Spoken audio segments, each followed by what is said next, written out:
खुशियाँ तकदीर में होनी चाहिए, तस्वीर में तो हर इंसान मुस्कुराता है।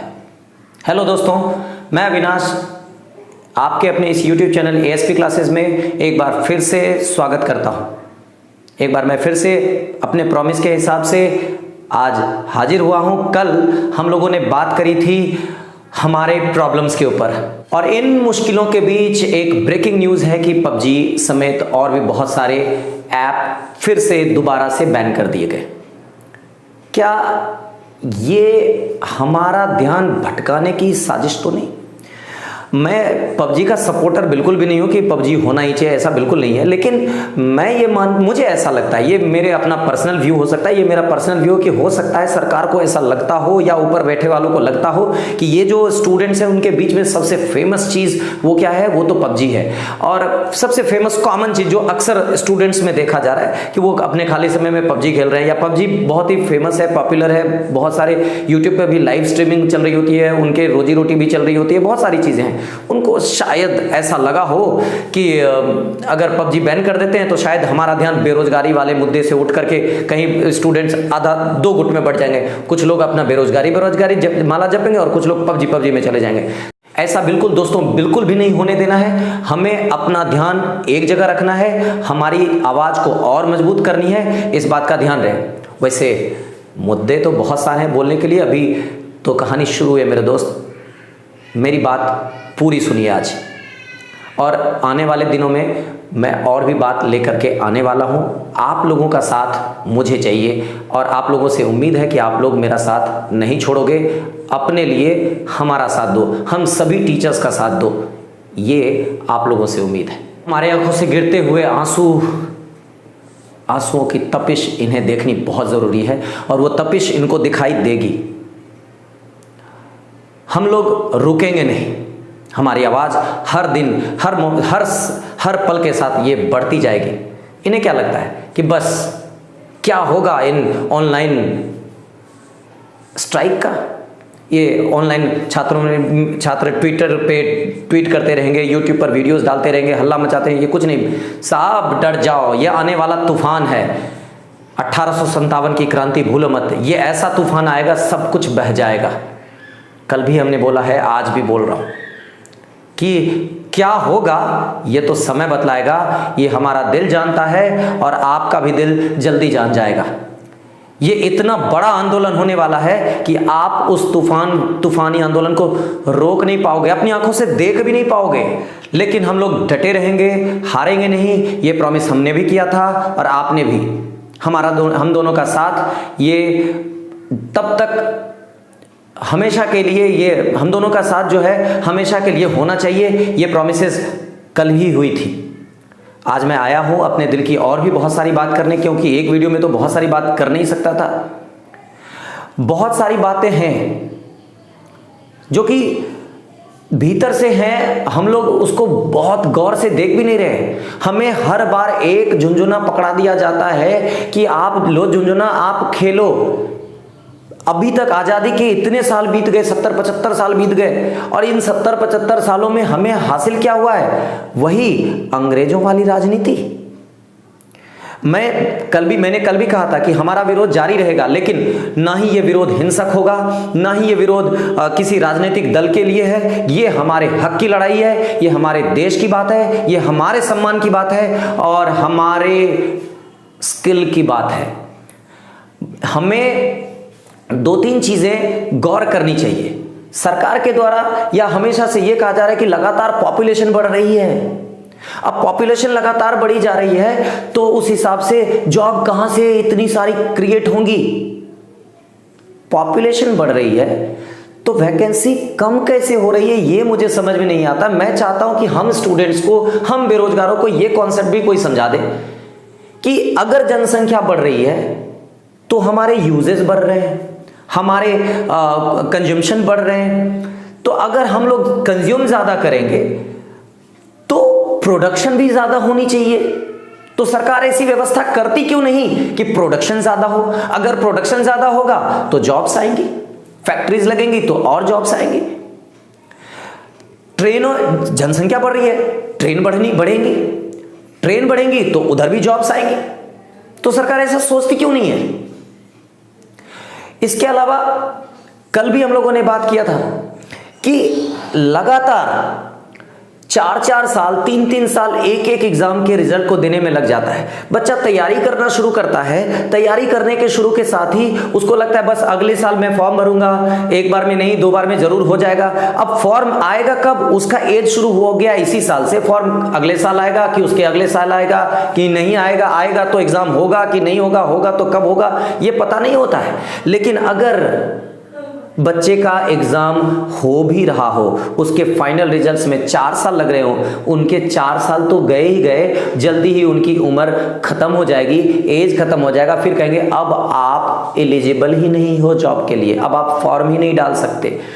तो सबसे बड़ी बात है कि जो हमने कल मांग की थी कि टाइम पर सब कुछ होनी चाहिए, वो तो होंगी ही होंगी। हमारी ये बात भी होनी चाहिए कि भाई आप सब लोग हमारे लिए ये जो किए जा रहे हो कि 5 साल 4 साल 6 साल, जी नहीं, वैकेंसीज रेगुलर आनी चाहिए, उनकी नोटिफिकेशन पहले आनी चाहिए, हमें पता होना चाहिए कि किस डेट में एग्जाम प्री का होगा, कब मेंस का होगा, कब उसका अगर इंटरव्यू है तो इंटरव्यू कब होगा, ये पता होना चाहिए, उसकी मेरिट लिस्ट कब बनेगा।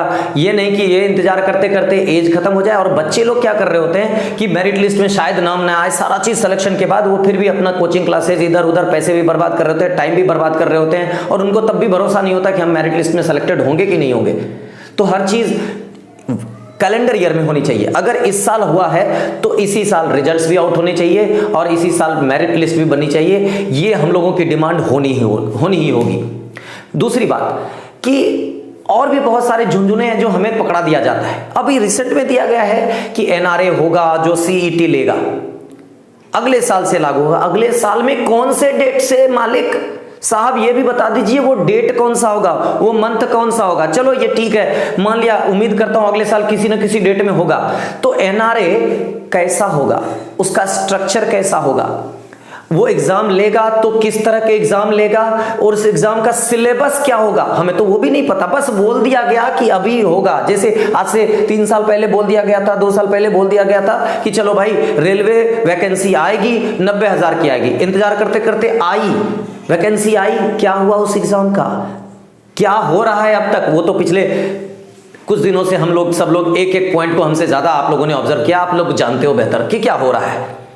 तो पहली बात कि एनआरए का स्ट्रक्चर कैसा होगा, उसका सिलेबस कैसा होगा, तारीखें क्या होंगी, कैसे, मतलब अगर कोई बच्चा बैंकिंग की तैयारी कर रहा था, वो हिस्ट्री ज्योग्राफी की तैयारी तो कर नहीं रहा था, तो क्या सिलेबस में हिस्ट्री ज्योग्राफी भी होगा, कैसे तैयारी होनी है। बच्चे लोग के मन में 1000 सवाल हैं, वो मुझसे सवाल करते हैं। मैं तो एक एज्यूम्पशन बता सकता हूं, कोई भी टीचर क्या कर सकता है, तो नहीं बता सकता। तो एकदम क्लियर स्ट्रेटेजी क्या है उसकी, ये मुझे हम लोगों को डेट के साथ पता होनी चाहिए। और इसी तरह से कोई भी चेंजेस आता है तो एकदम कंफर्म पता, जब ना चुनाव आने वाले होते हैं ना, अभी आप चुनाव तो बरसाती मेढक होते होंगे, जैसे बरसात का मौसम आता है ना, बरसाती मेढक होते हैं, तो चुनाव आते हैं ना, तो वो लोग मेढक की तरह टट्टर करना शुरू कर देते हैं। मैं ये नहीं कहता कि बीजेपी वाले, मैं किसी राजनीतिक दल के बारे में बात ही नहीं करना चाहता, चाहे जो भी हो। आज तक 70 सालों में क्या मिला स्टूडेंट को, हमारे रोजगार को लेकर के क्या मिला, हम हर चीज पर बात करें एकदम स्टेप बाय स्टेप। तो ऐसा नहीं कि एकदम वो लोग बैठे हुए हैं तो बिल्कुल कुछ भी नहीं देंगे, कुछ तो दे रहे थे, लेकिन वो खुद से काम नहीं चलेगा। हमारे टैलेंट को उनकी गंदी राजनीति दबाए चली जा रही है। तो बरसाती मेढक में बहुत सारी बात है।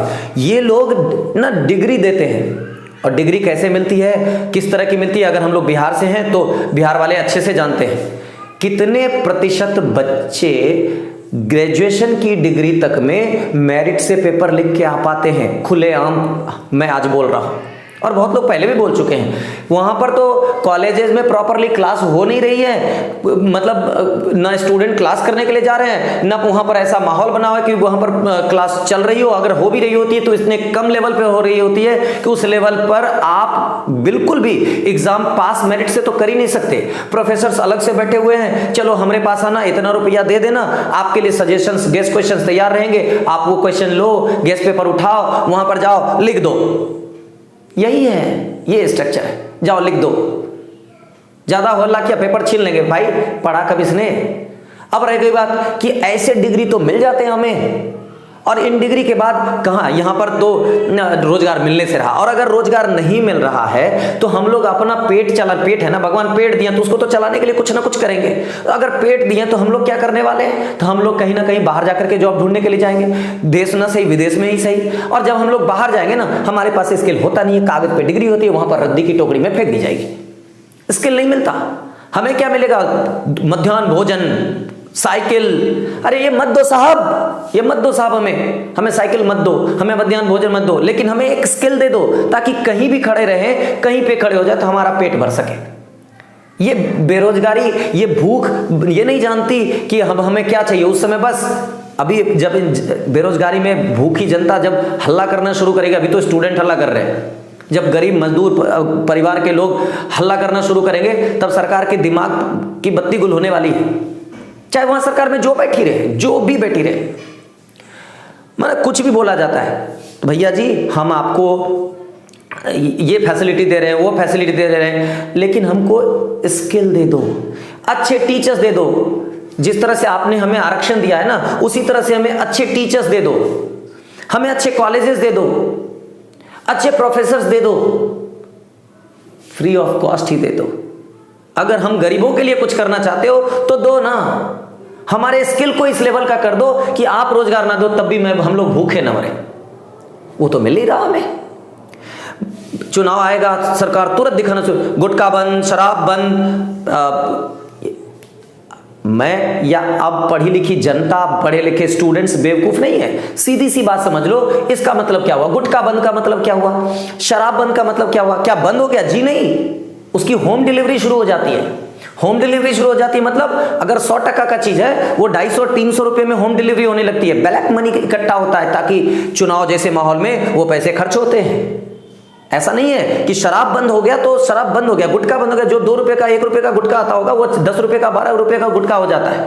वो ब्लैक का पैसा कहां जाता है? सारा सिस्टम सेट होता है, बहुत सारी बातें हैं।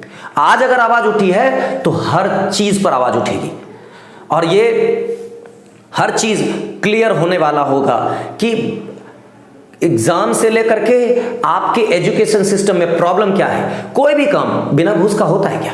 बिना पैरवी का होता है क्या? हम कॉलेज जाते हैं, जो कॉलेज में ज्यादा जान पहचान है, काम तो होता है, लेकिन जो 1 घंटे का काम है वो 2 दिन तक कभी इस काउंटर से उस काउंटर, उस काउंटर से उस काउंटर, कभी इसकी पैरवी से कभी उसकी पैरवी से। पैरवी नहीं है तो आप कुछ नहीं कर सकते। आप एक से एक सरकार की तरफ से प्लान आते हैं, ये स्कॉलरशिप, वो स्कॉलरशिप, ये पैसा, ये आपको लोन मिल जाएगा पढ़ाई के लिए। वो क्या कोई चीज आसानी से मिलता है? कुछ नहीं मिलता है। गरीबों के लिए कुछ नहीं है, ये उनके लिए जिनकी पहुंच है, जिनकी पहचान है, भाई भतीजावाद है, सब कुछ मिलता है। रह जाते हैं हम लोग हाथ मरते हुए, हम सीधे साधे स्टूडेंट्स, सीधे साधे गरीब स्टूडेंट्स जिनको कोई पहुंच नहीं है, ना उनके पास पैसे हैं, ना ही ऐसा चीज जिसके सहारे वो आगे बढ़ सके, कुछ भी नहीं है। उनके पास एक आस है, एक मेहनत है, एक ईमानदारी है, उसके सहारे वो करना चाहते हैं। और जहां पर चारों तरफ एवरीवेयर सिर्फ बेईमानी ही बेईमानी दिख रही हो, मतलब ही मतलब दिख रहे हो, वहां पर हमारे जैसों का कोई जगह नहीं साहब। तो ये मुहिम जो हम लोगों ने छेड़ी है, ये मुहिम जारी रहेगी, हमारी आवाज और बुलंद होती रहेगी। आप सब लोग साथ दोगे। मैं हर कदम पर आप अपने कमेंट बॉक्स में अपने प्रॉब्लम्स भी रखोगे। मैं चाहूंगा कि आप लोग अपने प्रॉब्लम्स रखो, अपने विचार रखो कि और किन मुद्दों पर हमें लड़नी है। आप अब आवाज उठी है तो हर मुद्दा सुलझा के ही छोड़ना है, नहीं तो फिर बरसाती मेढक की तरह ये लोग अभी बोल देंगे कि चलो अभी इतने जॉब्स की वैकेंसीज इतने सारे ला रहा हूं, 1 लाख 2 लाख सब दिखा देंगे। बस हम लोग सपनों की दुनिया में तैरना शुरू कर देंगे, लेकिन रियलिटी में होगा क्या? सब खोखला, कुछ नहीं बचेगा। तो अब हम लोगों को हर प्रॉब्लम एक साथ मिलकर सॉल्व करना है, इनकी बातों में नहीं आनी है। हमें जो भी चाहिए सब कुछ क्लियर कट एकदम डिट्टो कि मुझे इस डेट में चाहिए, इसके लिए लड़ाई करनी है। रोजगार नहीं है तो सवाल उठता है, ये सवाल हम किससे पूछे? आपसे या हमसे? हम एक दूसरे से पूछ लें कि रोजगार नहीं है। रोजगार की व्यवस्था कौन करेगा? ऊपर बैठे ना। कोरोना आ गया, कोरोना आ गया, क्या हम गरीबों ने कोरोना लाया था? हम गरीबों ने नहीं लाया था। जो पैसे वाले होंगे, पैसे वाले, कल भी बात किया था, पैसे वाले कहां से हैं? जिनके बच्चे इस अनिवार्य और मुफ्त शिक्षा अभियान में नहीं पढ़ाई करते, वो विदेशों में पढ़ते हैं, वो वहां से लेकर के आएंगे और भुगत कौन रहा है? हम गरीब लोग। गरीब लोग तो प्लेन से नहीं आया ना कोरोना लेकर के, हम लोग भुगत रहे हैं। सारी चीजें इधर ना उधर खुली रही हैं, एक चीज नहीं खुल रहा है, वो है एजुकेशन नहीं खुल रहा है। चलो हम लोग सपोर्ट करते हैं, ये प्रॉब्लम है, मैं समझ सकता हूं कि अभी एजुकेशन सिस्टम खुलना भी नहीं चाहिए, एग्जाम्स होने, मैं बिल्कुल सपोर्ट नहीं करता कभी नीट की या जेईई की एग्जाम भी हो, मैं उसका भी सपोर्ट नहीं करता। अभी हम लोग चाहते हैं एग्जाम नहीं हो तो एग्जाम हो, एग्जाम हो, एग्जाम हो। जिस समय हम चाहते हैं एग्जाम हो, उसमें एग्जाम नहीं हो। मतलब सरकार समझ क्या रखी है हम स्टूडेंट्स को? मतलब हम लोगों को कोई वैल्यू है ही नहीं। हमारी वैल्यू क्या है? हम लोग क्या है उसके नजर में? एक बेवकूफ, एक वोटर। अगर हम ही लोग स्किल हो जाएंगे तो उनका झंडा पकड़ के कौन घूमेगा? उनके रैली में नारे कौन लगाएगा? अगर सब लोग जो रोजगार वाले हो जाएंगे तो उनके पीछे पीछे दौड़ेगा कौन? हम लोगों को यह चीज समझना होगा, आपसी मतभेद दूर करना होगा, हम सबको एक होना होगा, और जब तक हम एक नहीं होंगे कुछ नहीं हो सकता मेरे दोस्तों। मैं बैठ करके कोई स्क्रिप्ट लेकर के बिल्कुल नहीं आया, बस दिल की बात करने के लिए आता हूं, ताकि ये जो सिलसिला हम लोगों ने शुरू किया है कल से, हालांकि ये तो ऑल इंडिया में बहुत दिन से ट्विटर पे, फेसबुक पे, आप लोगों को जहां पर मिले अपना हैशटैग लगाओ, आप लोग ये सब टेक्निकल स्किल बहुत बेहतर जानते हो, आप इसको करते रहो और तब तक करते रहेंगे और तब तक लड़ते रहेंगे जब तक कि उनकी कान में से खून बाहर ना जाए। इस बार बहुत हो गया, हम लोग बहुत रोए हैं, हमारी आवाज ना वोट देते वक्त हमने अपने रिप्रेजेंटेटर्स चुन देते हैं कि चलो ये हमारा हम लोगों को रिप्रेजेंट ये करने वाले हैं, लेकिन वो रिप्रेजेंटेटर्स हमें रिप्रेजेंट करते ही नहीं। लालटेन बत्ती लगा के खोलते थे, किधर है विधायक महोदय, मिलते ही नहीं हम लोगों को, हमारी बात वहां तक पहुंचाने वाले कोई है ही नहीं। तो अब हम लोगों का समय आ गया है कि पॉलिटी और हिस्ट्री को प्रैक्टिकल समझें। हम लोग कोई भी अपशब्द का इस्तेमाल नहीं करेंगे, एकदम गांधी जी वाली विचारधारा, सत्याग्रह करने वाले हैं, ऑनलाइन करें ऑफलाइन करें, ना कोई अपशब्द का इस्तेमाल करेंगे, ना मुझे सरकार का विरोध नहीं करना, मुझे सिर्फ ये करना है कि कोई भी सरकार हो हमारे लिए सोचे। ये सरकार जाए दूसरी आ जाए उससे हमें क्या, लेकिन अगर वो हमारे लिए सोचे ही नहीं तो फिर दूसरी का क्या, तीसरी का क्या, चौथी का क्या। सरकार ने अच्छा किया, 370 हटाया, हम सब लोगों ने सपोर्ट किया। इसके अलावा बहुत सारे प्रॉब्लम्स को दूर करवाया, विदेशों में हमारी इतनी अच्छी रेपुटेशन है, सब में सपोर्ट किया। चाइना का विरोध करो, सब किया। राम मंदिर बन जाए, उसमें हिंदू भाइयों ने, मुस्लिम भाइयों ने एक दूसरे का हाथ पकड़ लिया, एक दूसरे का सहयोग किया, समझ गया कहाँ ठीक है। लेकिन अब ये झुंझुना पकड़ाना बंद करो, हमें स्किल दो। हमारे डिग्री के साथ साथ हमारे पास इतनी स्किल होनी चाहिए, इतना टैलेंट होना चाहिए, नहीं कि भाई हम लोगों को पंगु बना दिया जाता है कि चलो भाई आप ना 40 नंबर भी ले आए हो तो आप पास कर गए, आपको डिग्री मिल गई, मतलब सर्टिफिकेट मिल गया। अभी कोरोना टाइम में एग्जाम ही नहीं हुआ, सभी बच्चे पास हो गए। अरे उनको पास हो गए, अरे वैसा पास वाला डिग्री लेकर के ही कोई बच्चा करेगा क्या? उनको इस बात का फेल होने का डर ही नहीं रहेगा। तो आप सब कुछ एक प्रॉपर करो ना, मतलब ऐसा स्किल कि बच्चे अपने मेरिट से पास हो। आपके मेहरबानी पर पास वाला स्किल नहीं चाहिए हमें। वो मेहरबानी पर पास करके मतलब हमारे यहाँ तो काम चल जाएगा, आप रोजगार दोगे नहीं, हम बाहर जाएंगे, हमारे पास स्किल होगा नहीं, हमारे पास स्किल नहीं होगा तो वहां पर भी मजदूरी ही करेंगे ना, ईंटा ही उठाएंगे ना। हमारे पास टैलेंट की कमी नहीं है साहब, बस हमें आगे बढ़ने दो। और आप सब लोगों से उम्मीद करूंगा, आप सब लोग मेरे हाथ पर हाथ रखो, मेरे साथ कदम से कदम आगे बढ़ाओ, मैं आगे बढ़ूंगा।